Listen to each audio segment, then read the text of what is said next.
Bonjour à tous et bienvenue pour ce premier point de conjoncture de l'année 2020. À ce titre, je vous présente mes meilleurs vœux de réussite pour cette nouvelle année.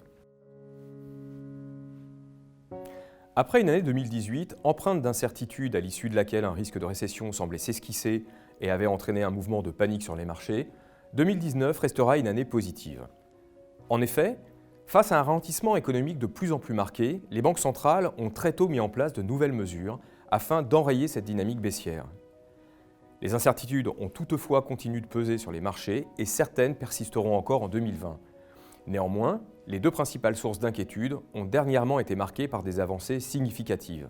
En Europe, au sujet du Brexit, la perspective d'une sortie du Royaume-Uni de l'Union européenne sans accord semble définitivement écartée suite aux dernières élections générales.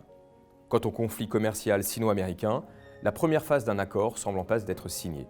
Enfin, concernant la Chine, alors que les données économiques se dégradaient sensiblement au cours des derniers mois, la tendance pourrait être amenée à se stabiliser. C'est désormais le risque d'escalade entre les États-Unis et l'Iran qui se trouve au centre de l'attention. En dépit de ce contexte mouvementé, les marchés d'actions ont affiché cette année une hausse quasi ininterrompue. Les investisseurs ont néanmoins boudé cette classe d'actifs qui a enregistré d'importantes sorties de capitaux en raison d'une aversion croissante pour le risque. Ce mouvement a profité aux actifs obligataires pour lesquels les souscriptions ont été massives, bien que leur niveau de valorisation ne permette pas de les considérer comme une véritable alternative. Les matières premières ont quant à elles profité de cet environnement sans subir de tensions particulières. Le prix du pétrole a été porté par la croissance économique ainsi que par certains différends d'ordre géopolitique. L'or, en tant que valeur refuge, a fortement profité des périodes de tension sur les marchés. L'impact et l'évolution de la situation au Moyen-Orient seront toutefois à surveiller dans les mois à venir.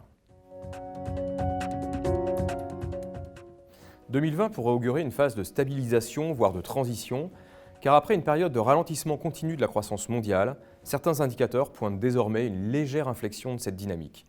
Cela demande cependant à être confirmé.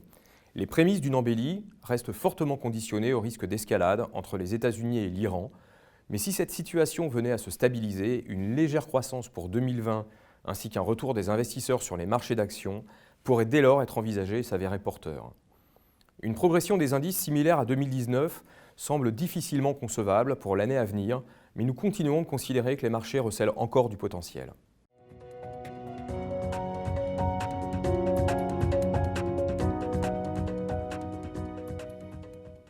Action européenne.